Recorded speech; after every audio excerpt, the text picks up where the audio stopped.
Hey mga Spark, kamusta kayo? At sa ngayon pag-uusapan po natin ang mga senyales na green flag ang isang lalaki.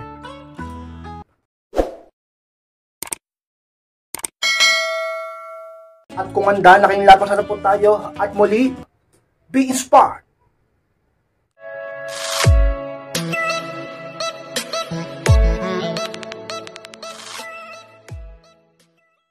At ang unang senyales kay inspired na green flag ang isang lalaki, may respeto sa'yo. Yan ang unang pinaka-senyales kay inspired ang isang lalaki, green flag. Masasabi mo ba ng lalaki green flag kapag siya ay laging walang modo sa'yo, bastos sa'yo at winawalang hiya ka? Diba? Alam nyo mga Spark, magkaiba naman yung sabihin nating nagpapainit kayo, nagda-dirty talks, o pinapainit ka niya, diba? O kaya naman nasa ano kayong dalawa, nasa kamanya kanyong dalawa o kamunduhan yung dalawa, iba yun. Siyempre, kahit ikaw magbabasuso kayong dalawa nun, siyempre para, diba, alam nyo na yan. Pero ang ibig kong sabihin na may respeto sa'yo, yung sa mga seryosong bagay, tulad ng iyong opinion, suggestion, desisyon, sitwasyon, at mga problema sa buhay at yung mga nakaraan, may respeto siya doon. Naiintindihan niyo ba ako mga ka-inspired? Siyempre, iba naman yung baka sabihin ng ibang babae dyan, ka-inspired, yung boyfriend ko, yung mister ko, yung partner ko, siguro napaka-red flag. Bakit? Kung ano-anong kabastusan ang pinaparinig sa tenga ko Anong klaseng kabastusan ba yan? Puro kamunduhan. Iba yan. Siyempre, iba yan.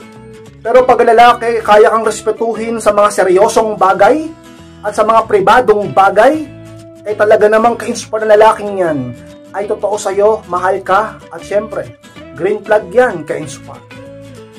Pangalawang senyas, mga na green flag ang isang lalaki, marunong makinig. Yung pangalawa, ka-inspire, na signs ng isang lalaki talaga mang green flag at hindi red flag, marunong makinig. Alam nyo mga ka-inspire, pag lalaki marunong makinig, ang ibig sabihin lang yan ay talaga namang ka-inspired, seryoso sa'yo, at talaga namang ka-inspired, mataas ang interest at attraction sa'yo. Diba? Kasi, kabaliktaran kapag hindi ka pinapakinggan, hindi marunong makinig, hindi marunong sumunod, hindi marunong mag-focus sa'yo, hindi marunong maging atentibo. Red flag yan. Bakit? Bakit pasok sa red flag yan kung hindi nakikinig sa'yo? Sapagkat kawalan na rin ng galang yan. Kawalan ng respeto. Pag siya gusto niya, pinapakinggan siya. Pag siya gusto niya, makinig ka. Pero pagdating sa kanya, siya naman yung matigas yung ulo. Hindi maganda yung ganon. Dapat fair lang. Give and take. Dapat same lang. Diba? Isa yan sa mga signs kapag ang boyfriend mo, mister mo, partner mo, ay marunong makinig sa'yo at marunong pang sumunod sa'yo at lagman nakafocus kapag may sinasabi ka o may kinakwento ka at nagpapakita pa ng interest sa mga sinasabi mo, ang lalaking yan ka-inspire green flag. Pangatlong senyales ka-inspire na green flag ang isang lalaki, palagi nagpapaalam at nag-update sa'yo. Yung pangatlong senyales ka-inspire ang isang lalaki, green flag. Diba talaga naman, naman talaga, wala lang pagtatalo dyan. Wala lang debate dyan. Pag lalaki marunong magpaalam, nag-update, may respeto yan sa'yo. At iniisip ang talagang mararamdaman mo. Kaya kabaliktaran, pag lalaki hindi marunong magpaalam, hindi marunong mag-update, isipin, masasabi pang may care yan sa'yo. Alam niya na nag-aalala ka. Alam niya na naghihintay ka. Alam niya na kung ano-ano nang nararamdaman mo dahil wala siyang paramdam, wala siyang update, di pa siya nagpaalam, parang wala lang sa kanya. Hindi red flag. Ang lalaki, kung mahal ka talaga, hindi niya hayaang nag-aalala ka. Sapagkat alam niyang negative feelings yun. Ikaw ba, mahal mo yung tao, gusto mong nahihirapan yung damdamin? Kaya namang ka-inspired. Isa yun sa mga talaga namang senyales ng isang lalaki ay green flag at mahal ka talaga. At talaga naman totoo sa'yo. Pag lalaking yung nagpapaalam, may respeto at nag-update sa'yo, ka-inspire. Pang-apat na senyales ka-inspire na green flag ang isang lalaki, pinapalakas palagi ang loob mo. Pang-apat ka-inspire. Totoo yan ka-inspire. Kapag lalaki, pinapalakas ang loob mo, siyang nagdudulot ng motibasyon at inspirasyon sa'yo, green flag yan. Kasi yung iba, imbis na palakasin ang loob mo, kung ano-ano pang pinagsasabi sa'yo, red flag yun.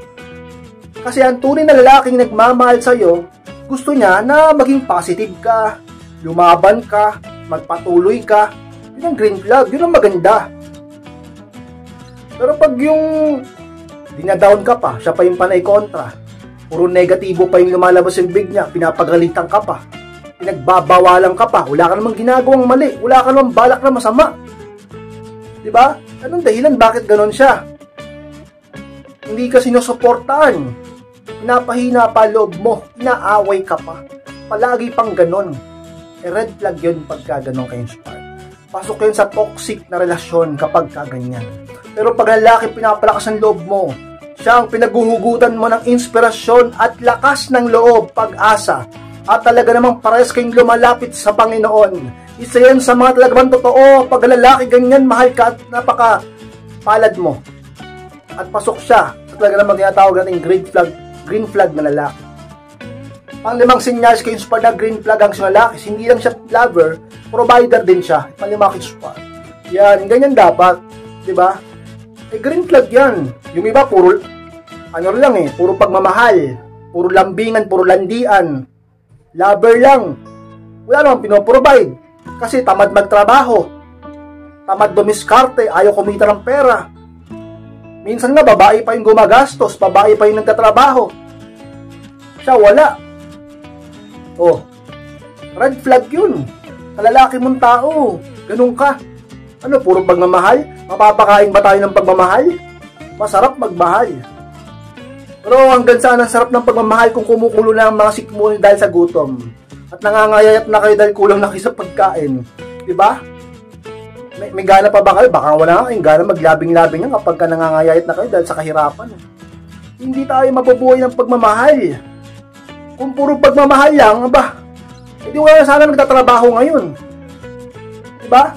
Wala sana naghihirap pagtiis sa trabaho kung puro pag-ibig lang. Dapat pag-ibig, mapagmahal, lover, at provider din. Ganyan ang hanapin ng lalaki, hindi yung porkit kay inspired, mahal naman niya ako kay inspired, pogi. Kay inspired kasi macho Kasi kay inspired, ang laki. Ang malaki? Pag-ibig niya sa akin. Anong trabaho? Walang trabaho. Bakit? Maghahanap pa daw siya. Gano'n ko talaga naghahanap? Ilang taon na. Inuutangan ka? Oo. Laki ng utang sa'yo? Oo. Okay lang, mahal ko naman Ganun ba yun? Ka-inspired ka babae mong tao? Ginaganyan-ganyan ka? Hindi puro pag-ibig.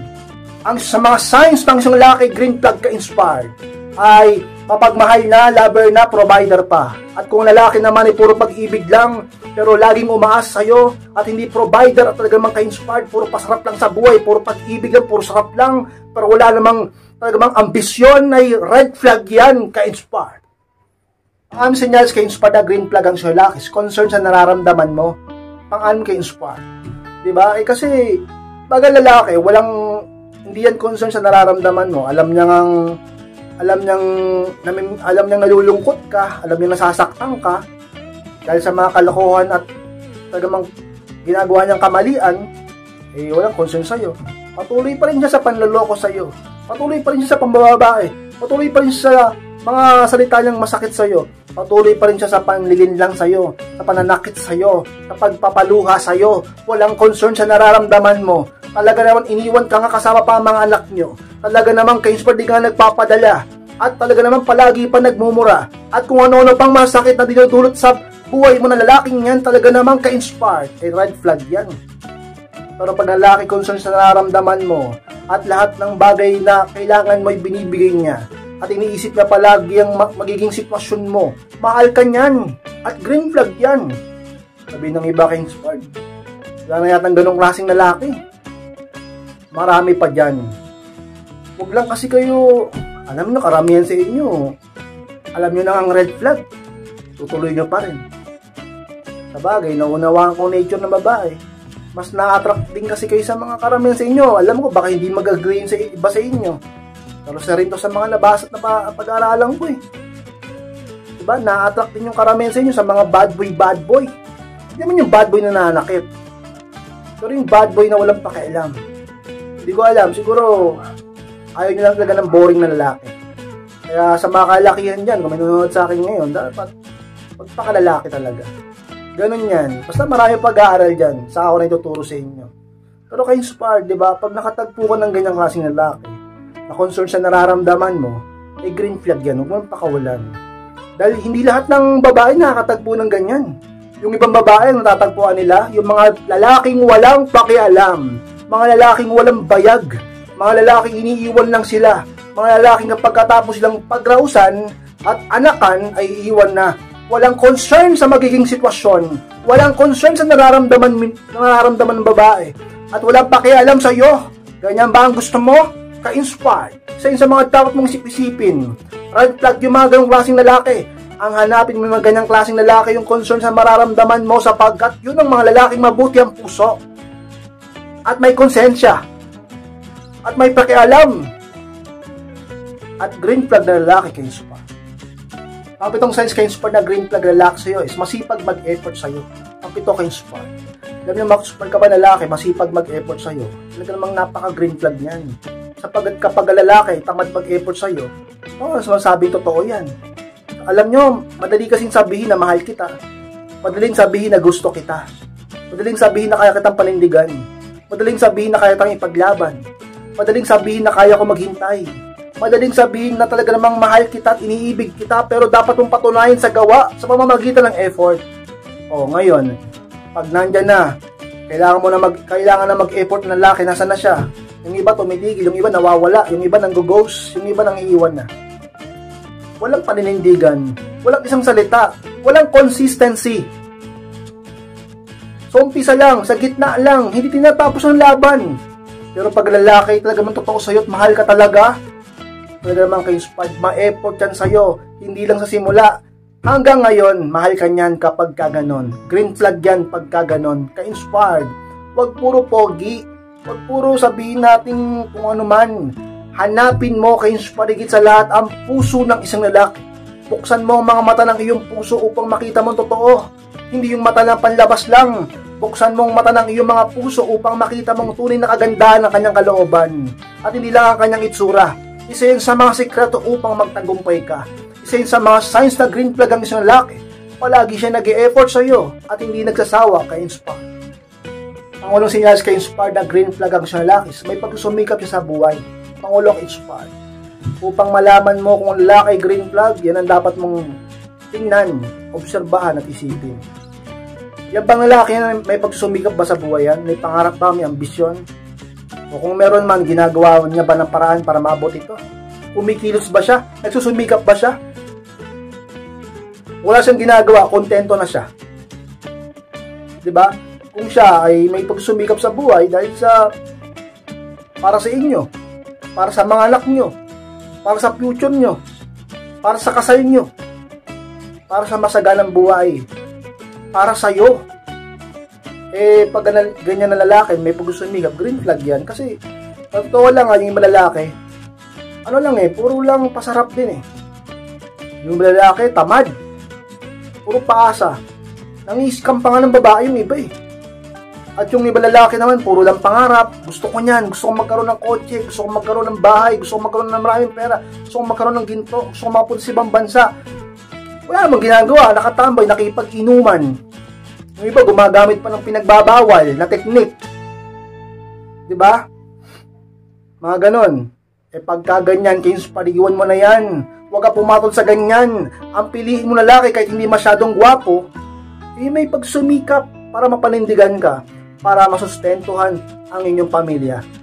Yung masipag, yung may ambisyon, yung may pangarap.